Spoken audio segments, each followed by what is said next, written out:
और मारूफ नाथवान फकीर वहीद अली शेख उनके नादला गुजारिश करना चाहता जी नाज शरीफ पेश करे। फकीर वहीद अली शेख साहब।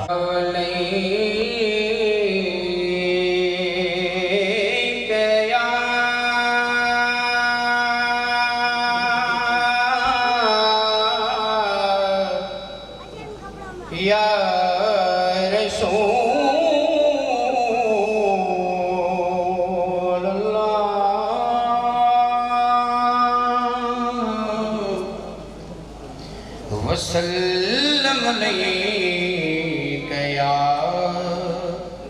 हबीब अल्लाह।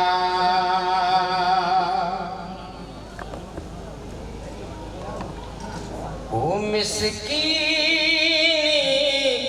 हाल दे आए परवाह नहीं पहुँच हाल जी परवाह सुभान अल्लाह।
नजर आहे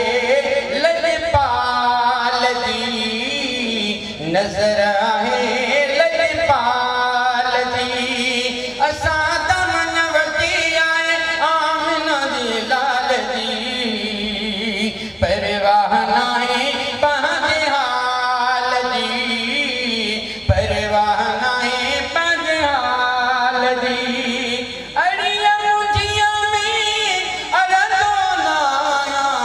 गैरत दर दे लड़ंदो नाया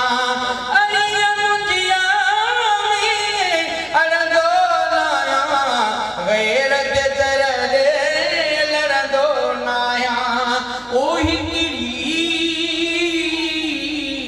राह वतिया उम्मत जे रखवाल जी उम्मत जी रखवाल जी असां दमन वती आए असां दमन वती आए आमिना जी लाल जी परवाह नाहे पंहिंजे हाल जी परवाह नाहे पंहिंजे हाल जी घर खाई में सुखाइन दुखड़ाईंदा खुशहाल पई गुज़रंदिया है जिंदगी मुंहिंजे अयाल जी जिंदगी मुंहिंजे अयाल जी असां दमन वती आहे आमिना जी लाल जी परवाह नाहे पंहिंजे हाल जी परवाह नाहे पंहिंजे हाल जी